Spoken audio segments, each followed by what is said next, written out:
Hello viewers, welcome to மூக்குக்கு மனம் நாக்கு ருசி சேனல். நம்ம இன்றைக்கி பாலக்கீரை பட்டாணி போட்டு பச்சை பட்டாணி நல்லா ஃப்ரெஷ்ஷாக இருக்குங்க, அதை போட்டு நல்லா கிரேவி பண்ணிக்க போகிறோம். ரொம்பவும் சுவையாக இருக்குங்க. இது சாதத்துக்கு, இட்லிக்கு, சப்பாத்திக்கு ரொம்பவும் சூப்பராக இருக்கும். இது எப்படி செய்கிறது பார்க்கலாமா? வாங்க கிச்சனுக்கு.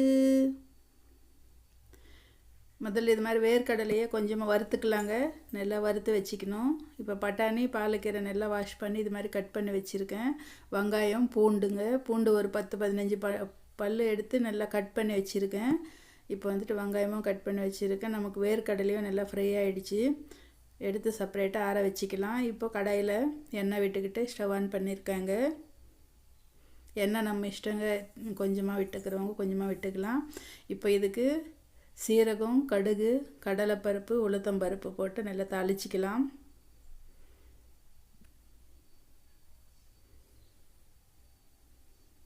தாளிப்பு நல்லா ஃப்ரை ஆகி வந்துடுச்சு. இது மாதிரி நல்லா ஃப்ரை ஆகணுங்க. நம்ம செய்கிற குழம்போ கிரேவியோ இந்த தாளிப்பில் தாங்க இருக்கும். ரொம்ப தீஞ்சியும் போகக்கூடாது, பச்சையாகவும் இருக்கக்கூடாது. இப்போ பூண்டு பல், வெங்காயம் எடுத்து போட்டுக்கலாம்.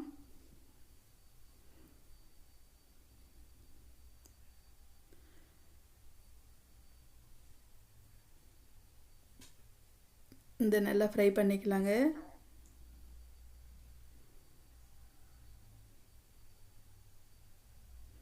கொஞ்சம் உப்பு போட்டோம்னா சீக்கிரமாக ஃப்ரை ஆகி வரும். இது மாதிரி நல்லா ஃப்ரை பண்ணிக்கணும். பட்டாணி போட்டிருக்காங்க, ஃப்ரெஷ் பட்டாணி போட்டு இது மாதிரி நல்லா ஒரு வாட்டி மிக்ஸ் பண்ணிக்கலாம்.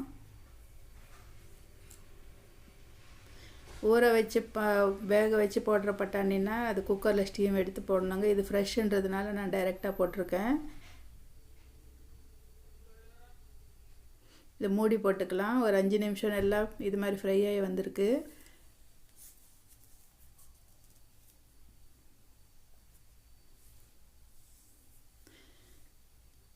இப்போ வந்துட்டு மசாலா போட்டுக்கலாம். கொஞ்சமாக மஞ்சத்தூள்,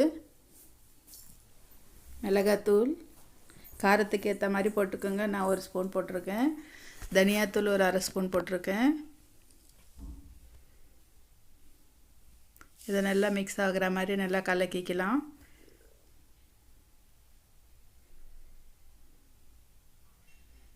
இப்போ தக்காளி ஒரு 2 தக்காளி போட்டிருக்கேங்க. இது பெங்களூர் தக்காளி எடுத்திருக்கேன். இதில் விதை ரொம்ப இருக்காது. இதை போட்டு ஒரு வாட்டி இது மாதிரி கலக்கிக்கலாம். இப்போ பாலக்கீரை வந்துட்டு நல்லா இதை அரிஞ்சிட்டு நல்லா வாஷ் பண்ணி வச்சுருக்கேங்க. பாலக்கீரையை போட்டுக்கலாம்.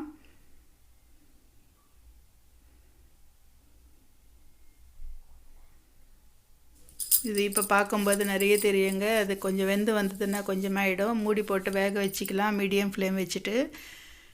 இப்போ வேர்க்கடலையை வறுத்து வச்சுருக்கோம் இல்லையா, அதை பவுட்ரு பண்ணிக்கலாம். இது மாதிரி கொரன்னு பண்ணியிருக்கேங்க. பல்ஸ் மோடில் அடிச்சுக்கிட்டோம்னா நம்மளுக்கு கட்டி ஆகாமல் நல்லா பவுடர் ஆகும்.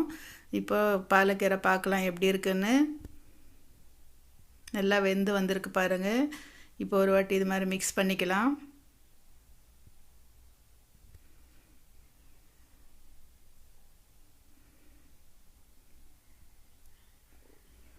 பாருங்கள், கீரையே தம்பலில் எல்லாம் எவ்வளோ கீரை போட்டோம் இல்லையா, அது நல்லா இது மாதிரி மிக்ஸ் ஆகிடுச்சி.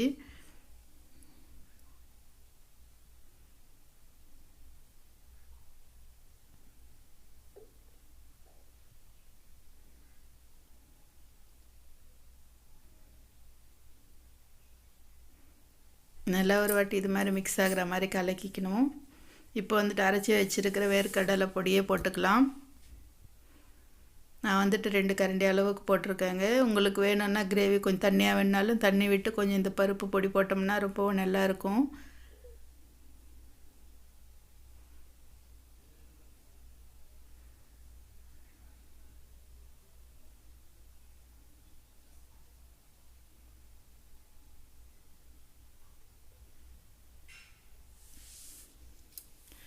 மூடி போட்டுக்கலாங்க. எனக்கு வந்துட்டு உப்பு கொஞ்சமாக கம்மியாக இருந்த மாதிரி இருந்ததுங்க. கொஞ்சம் உப்பு போட்டுக்கிறேன். உங்களுக்கு பார்த்து போட்டுக்கோங்க. நம்ம ஸ்டார்டிங்லேயும் போட்டிருக்கோம், கீரையிலையும் உப்பு இருக்குங்க பாலக்கீரையில். அதனால் பார்த்து போட்டுக்கோங்க. உங்களுக்கு வேணும்னா உப்பு கொஞ்சமாக ரெடி ஆகிடுச்சிங்க பாலக்கீரை பட்டாணி கறி. பாருங்கள், பார்த்துட்டு இருந்தாவே எவ்வளோ வாயில் தண்ணி வருது இல்லையா? ரொம்பவும் டேஸ்ட்டாக இருக்குங்க. இது சப்பாத்திக்கு சுட சுட சாதத்துக்கு அமோகமாக இருக்கும். நம்ம இட்லி தோசைக்கு கூட சாப்பிட்லாங்க. ரொம்பவும் சுவையான பாலக்கீரை பட்டாணி கறி ரெடி ஆகிடுச்சி. நான் வந்துட்டு இன்றைக்கி இது சாதத்தில் போட்டு சாப்பிட்றேங்க. நீங்களும் இதே மாதிரி செஞ்சு பாருங்கள், ரொம்பவும் சுவையாக இருக்கும். நம்ம சேனல் சப்ஸ்கிரைப் பண்ணிக்கோங்க, லைக் பண்ணுங்கள், உங்கள் ஃப்ரெண்ட்ஸுக்கு ஷேர் பண்ணுங்கள். எண்ணெய் உங்களுக்கு வேணும்னா கொஞ்சம் கம்மியாக கூட விட்டுக்கலாங்க, அது அவங்கவுங்க இஷ்டம். இப்போ வந்துட்டு சாதம் எடுத்துகிட்டு வந்திருக்கேங்க, தட்டில் போட்டுக்கிறேன். சுட சுட சாதங்க, ரொம்பவும் ஆவி பறக்குது. எனக்கு சூடு ரொம்ப பிடிக்குங்க. சுட சுட சாதத்தில் எது போட்டு சாப்பிட்டாலும், சட்னி இது மாதிரி கறி இது மாதிரி சாப்பிடும்போது ரொம்ப பிடிக்கும்.